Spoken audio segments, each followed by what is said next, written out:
Still Sonic right here. Sonic, right? Sonic.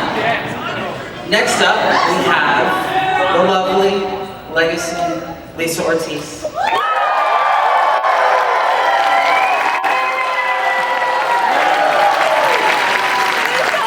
Never fear.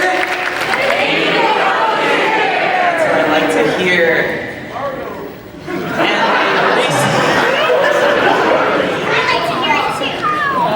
And a recent addition to the team. They're 1 year in Sonic as of recently.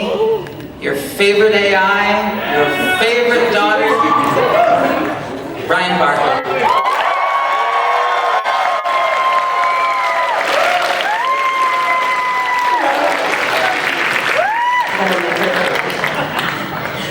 And never to be forgotten, one of the most legendary voices of Sonic, the one who had a great transition into 3D, Ryan Drummond.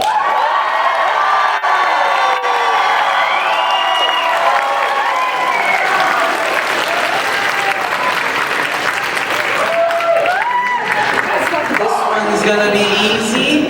He is the Mike Pollock.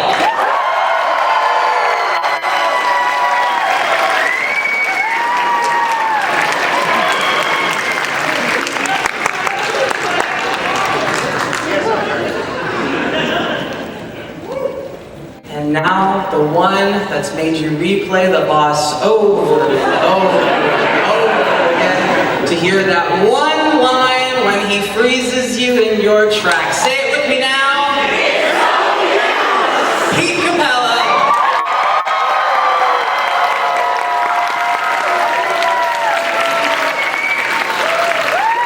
I might noticing that all the chairs are full, but there's still someone that we're missing. What's that? Kurt Thornton.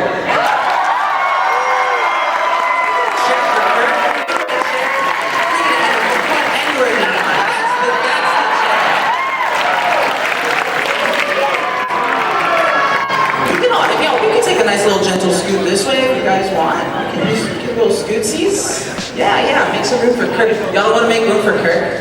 Really? He's now officially 1 year old. And I think that this is a great opportunity. Are you ready, Ryan? All right, sing it with me now, guys. Happy birthday to you. Happy birthday to you.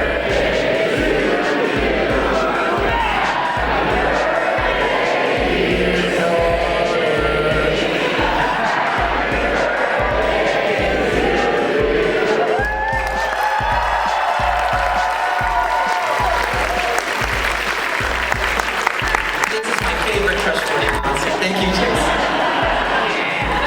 On behalf of the entire Sonic community, because in this one moment in time I get to speak for all of us, welcome to the family.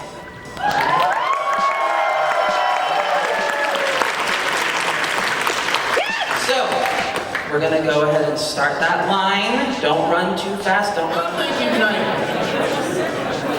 All right, I'm gonna come run on down.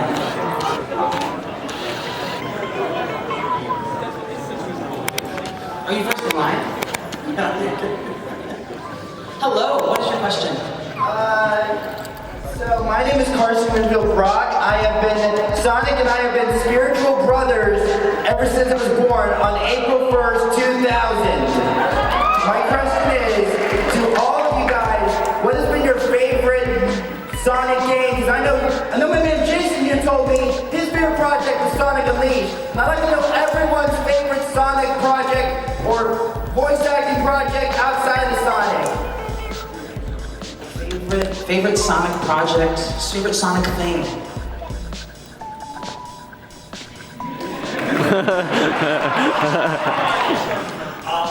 Okay, real quick. Favorite Sonic project was doing Sonic Boom and takeovers. And as a favorite overall project as well, outside of Sonic, it would be doing Love, Death, and Robots.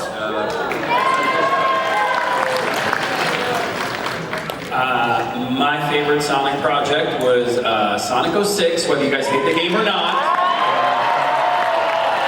I got the opportunity to bring Silver to life, and that was amazing. And then I met all these lovely people, which was the coolest part of it all. And then favorite project outside of Sonic is I was lucky enough to work on a comedy team with Rob Riggle called Riggle's Picks for the NFL. That's sports for everyone in this room who has no idea. But in that project, I got to work with Betty White my first day of working, and that was just the coolest thing ever. My favorite will always be the next one. I would say that Sonic Adventure is my favorite, but because it was the first one that I worked on. But I do have to say that one day in 1990, an advertising agency from Chicago called and they said, "Hey, we need you to do a commercial because they're putting Sonic Happy Meal toys in Happy Meals in England." And so I got to come in at 9 in the morning and say, "Get happy!" 10 times at 9 in the morning, because of course they were at 6 in the evening, and that was a Class A spot, so I ended up making like $10,000 for saying 2 words. Favorite thing outside of the Sonic world is that I have been, for the last 6 years, I've been working for a company called SVI, and we make Halloween robots for Spirit Halloween stores, as well as Home Depot and stuff like that. So if you ever buy any animatronics that talk, really good chance it's me.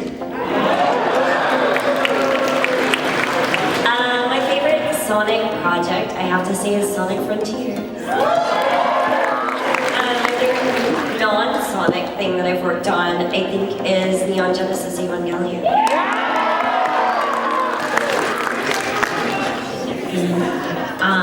So my favorite Sonic project, which is going to be controversial, is, and I'll tell you why, is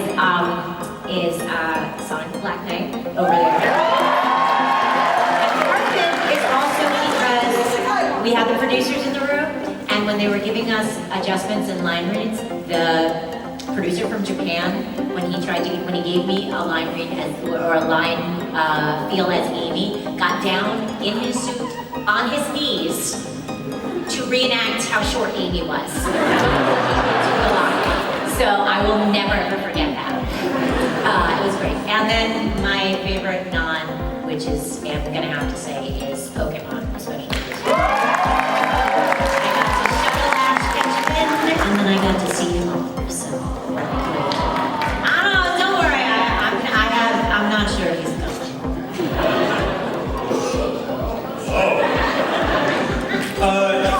Yeah, Unleashed is probably my favorite project, but Sonic X started everything for me, so I have to. If it weren't for Sonic X, I would have a career right now. And I guess I love all the games. My favorite non-Sonic thing that I've done recently is Romantic Killer on Netflix. I think that's a good one. And the Vinland Saga, that's another good one. Thank you so much for the question. Growing up, we were very poor, and in the 80s, all I wanted for Christmas was a video camera, but they were like $3 billion at the time, so instead, every Christmas or every birthday, I would get a voice recorder, and so I imitated all of my family members.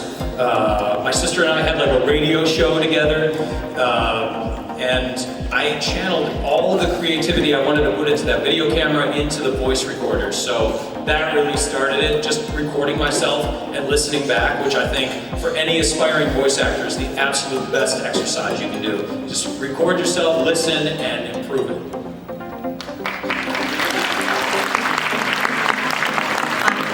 I too had a radio show, except the only people who heard it were my brothers and my parents when we trekked across on vacations. So we would just do chipmunk voices and have like a whole entire like radio show with commercials.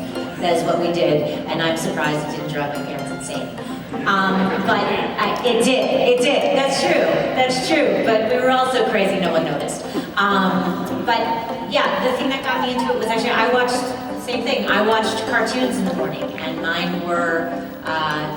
I watched Voltron, I watched Jeffrey Holograms, I watched G.I. Joe. I was a huge G.I. Joe fan and a huge Transformers fan.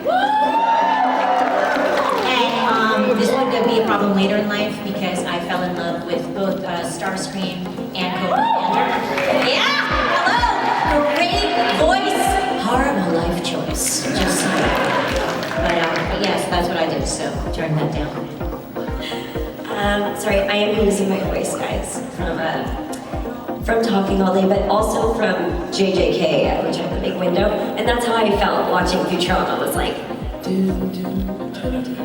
in awe. But one of the most important to my childhood, I have to call it out, was Pokemon, because now I've had the honor of being directed by Lisa on Pokemon, which was one of the biggest, coolest things I've ever achieved in my life. If you don't know, I played Alistair on Pokemon on the anime series, but yeah, that was like amazing. And I've told you this many times. So, but yeah, it was very emotional to get to step into that world. And that was my thing as a kid, it was Pokemon. And I would record it from the TV and make myself box sets before box sets existed, you know. But yeah, that was my childhood, and that was what inspired me to want to do this. And thank you, Lisa, for letting me be in that world. As I told my friend from Rhode Island earlier, I grew up in a theater family. My dad actually directed me in shows when I was a little kid, and my mom was an actress. And so I grew up in a family that just did acting. That's just what we did, and I didn't know that you could do anything else. So I just kind of acted my whole life. And then when I was in my mid-20s, I moved to San Diego, California, and I signed with an agent who said, hey, you do theater and stuff, right? You do on-camera stuff. Have you ever considered doing voiceover? And I was like, kinda. And she was like, well, great. Let's send you out for some stuff. And I got eventually a job with a company called Lightspan Partnership in San Diego that made educational software for kids. And somebody will correct me if I'm wrong, I'm sure, but I think I played a raccoon that did math problems.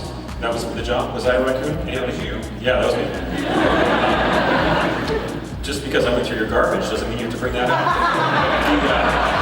But I was a raccoon, and that guy who ran that studio was actually the guy who introduced me to a casting director who knew someone at Sega. So when they were looking for the new Sonic voices, that person told that person, told that person, told that person, and that guy said, I've got a guy working for me right now that is doing a raccoon. I bet he could do a hedgehog. And that's how I got invited to the audition, and that's why we're sitting here talking about it 26 years later.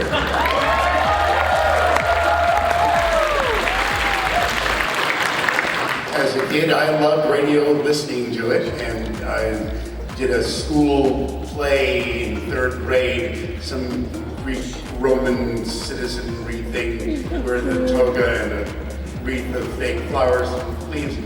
And I really liked the applause for saying, "Hark, who goes there?" or whatever my line might have been. When it came time to choose a career path, I chose radio because it seemed to be a little less unstable than theater, but not by much.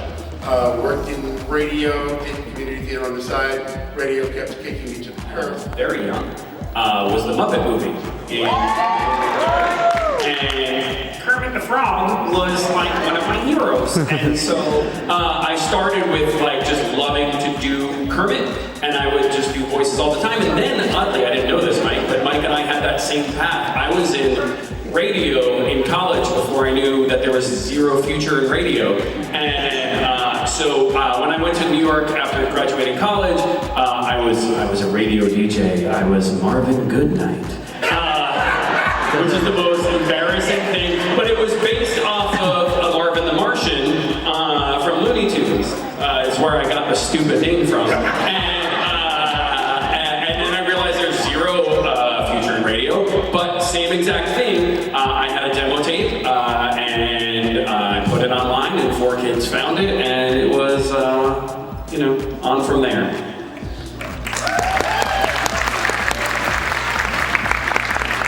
Well, as far as inspiration, Mel Blanc was the inspiration. And as far as getting into voiceover, I went to the dry cleaners. I was a theater actor. I'd been doing theater for years in New York, regional theater, and I went to the dry cleaners in LA because I'd come out to do film and TV, and ran into a friend, said, "You want to do cartoons?" I said, "Yeah."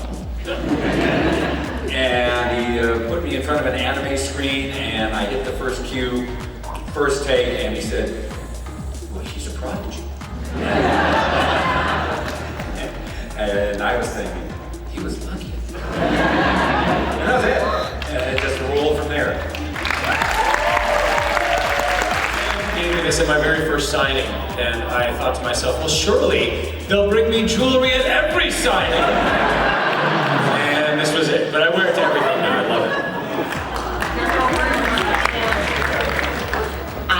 I have, not that I wear that I have one of the first Gaming Rose plushies that I have, and someone brought me, and someone made a handmade one that I have in my home. Very good with the swag, and they gave us 3 nice bottles of wine for Christmas, so...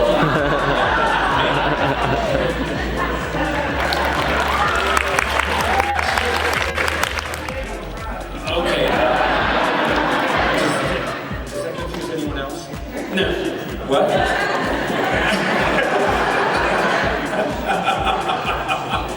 I mean,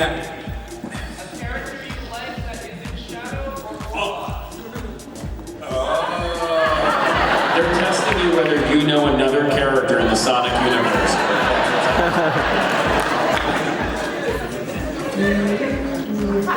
oh, then we don't. Oh, Shadow. I love Roger Craig Smith as Shadow. I think he's one.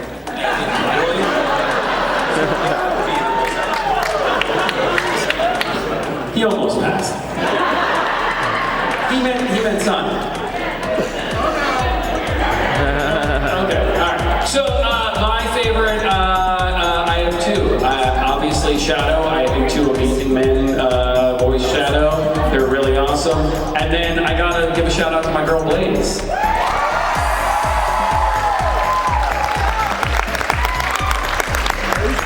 Having first been exposed in Sonic X, to Sonic, in Sonic X, and hearing Andrew Reynolds as Boom and doing that, that made me laugh and awe and wow, I lost her. But yeah, Boom stuff. It's a good question. I actually love Amy in all carnations. I feel like I'm supposed to say Eggman. Yes! I also really like Tails. See, this is where we come in. I feel like I'm supposed to say Sonic, but I also love Tails.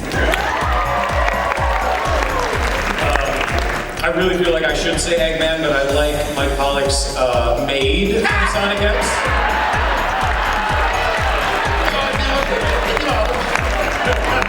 And when they told me it was Mike Pollock, I didn't believe him. I was like, that's not Mike. But I really gotta give a shout out to Dan Green as Knuckles, because he's got... Dan's voice is like the quintessential voiceover voice that everybody wants in this business. It's just, it's so smooth.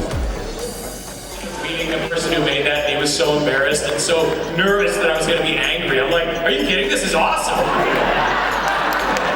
I have to see that now. Can I just quickly ask, is Jet in the audience? Is Turbojet anywhere in the audience? Turbojet is here at this convention, the person who made that meme.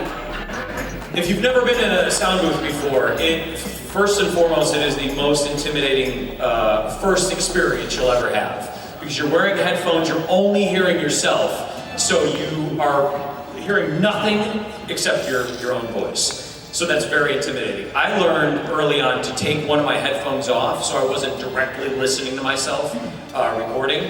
But after you do it so many times, it's for me, it's like the most comfortable place in the world. I love it. But when you first start out, man, it is like going into like a crazy room, like a rubber padded room. But it's great. Usually you're in there. There's a video, so you're playing. Sometimes you'll hear some of the other people's voices, especially if you're doing a dub, you'll hear other people's voices. If you're doing relay, you'll just be kind of creating what you can in there. But it's super fun. It's you, the director. Sometimes there's producers in the room, and then the engineer, and it's a small little stage. For Frontiers, we recorded separately, so one actor at a time, but we had a really big team of people from Japan on the call, and we could see them all on Zoom. And they have like a monitor set up in the booth so you can see everyone, and it was really intimidating and really cool. An honor as well to meet the team in Japan. But yeah, there was like a lot of people on the producers and clients and creators and artists, everybody. It was really cool. And a little scary, but very fun. Yeah, jumping off what Ryan just said, when we were doing Sonic Adventure 2, there was a whole team there from Japan, and there was about 6 people that were all directors and only 1 translator. And so between each line, they would all talk, and then they would funnel all their comments through 1 translator. And sometimes he would like take all these opinions in. I told this story earlier today, so this is going to be a repeat for one of you. But then the translator, at one point, I did some line, don't remember what, and they all talked. And then they all said something to the translator, and the translator looked at me and said, "They said do it faster but slower." And I said, I don't know what to do with that. He was like, "I don't know, man, just do something different." And so I did the same line, I did it a little bit different, and everybody's head in the control room went, "Ah." It's the greatest thing ever. It's just like performing in front of an audience of 1 or 2. And if you're lucky, people will laugh at you for the right reasons. They might laugh at you because something went horribly wrong, which is fine. But the best feeling is reading a line of dialogue and hearing remnants of laughter as the talkback mic comes on. And cool, I liked it. And we go on to the next line, and that's so cool.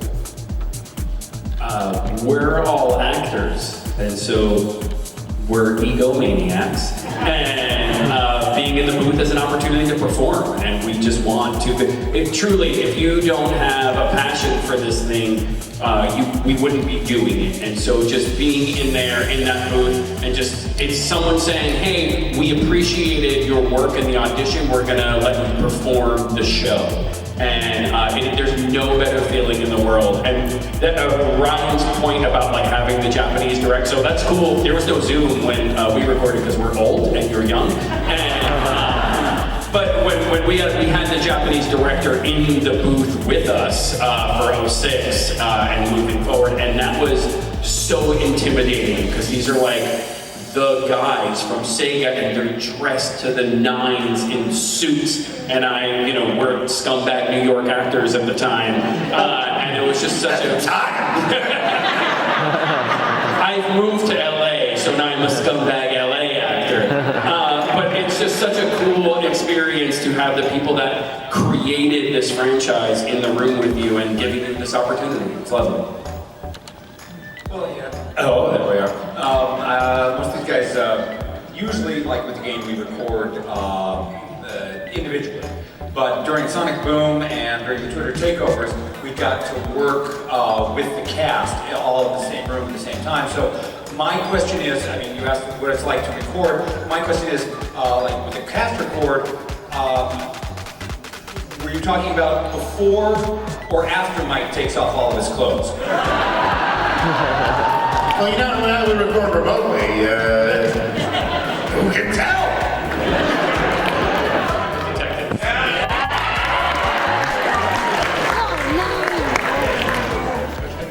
That's it. Everyone agrees. Yes. Or Steve. Sam wants to know what the biggest hurdle or challenge voice acting in the Sonic franchise has been for you.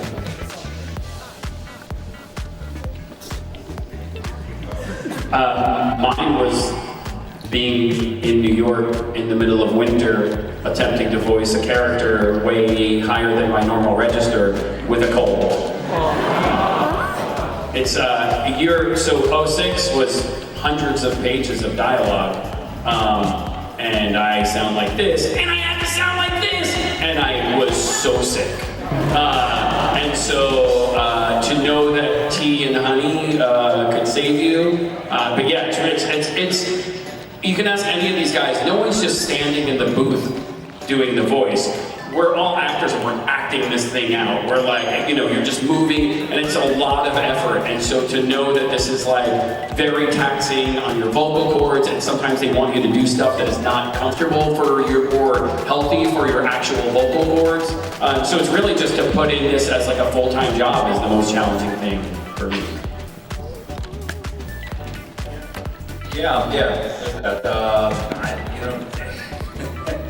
Shadow's not real challenging. He's a pretty quiet guy, so I'm gonna pass to other people.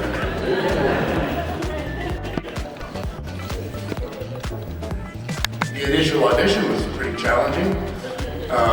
So the second one in my case. But you know, I was given clips of the first other match and took 3 visits into the audition/callback booth before they were convinced that I would do, and that was great. It ended up really well, but for whoever else auditioned along with me, probably not so much.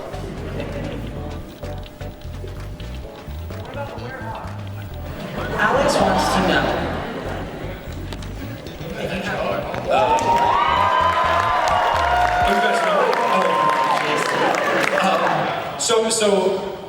Shadow does say damn in the game, but they weren't sure what the rating was going to be at that point when we were still recording it, and so they had Shadow say it a lot worse than damn. So somewhere out there on a DAT tape or something is me saying, cursing much worse than damn, and they're like, just in case, we'll just get this in case. And that was cool because it was my first video game recording experience. I'm like, I get to swear? This is awesome.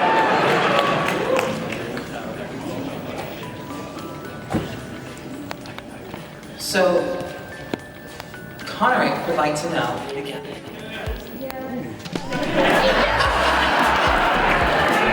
Absolutely not. Look at all of that.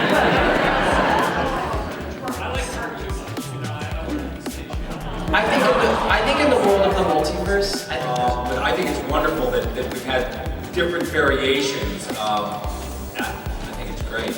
And I was told that once I was going to go into a session and I couldn't remember, it had been so long since I had done Shadow, so I went on YouTube to pull up my voice so I could remind myself. And I made the mistake of reading the comments. And so just for the next Shadow, I got one note that if I ever get tired of doing Shadow, that Johnny Young Bosch would be really good. Like Johnny doesn't have enough work.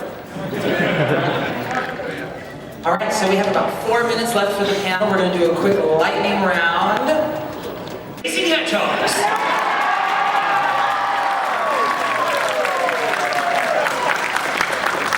Never fear, Amy Rose is here.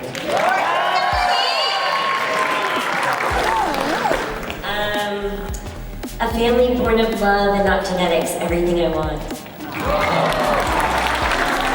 There's so many, but I'm gonna have to pick.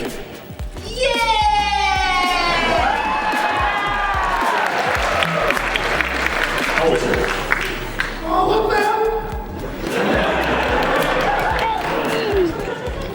I finally found him. The ableist trigger.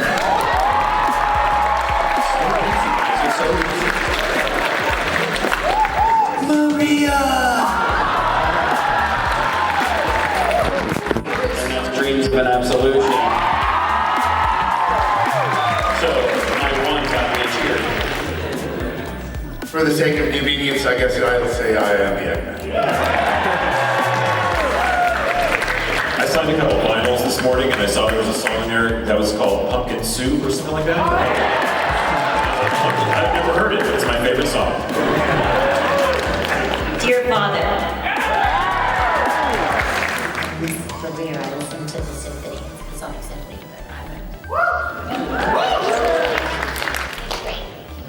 but I like California Love by Tupac. And Supersonic by Jamiroquai.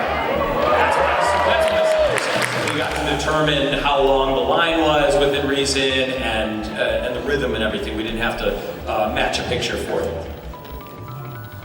Good answer, Jason. Thank you very much. I'll be here all weekend. If you could voice anyone else than your role, who would you voice in the franchise? Maid. Do it. Now I'm offended. I would say I'd do a mean Eggman, but it would be mean to hear me do Eggman. Tails.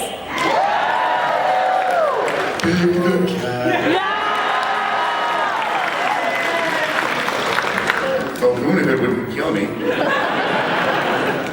Everybody wants to be the bad guy. It would be Eggman for me. I'm not gonna take your job anytime soon. I would do Cubot, but I can't do it as good as Wally, so.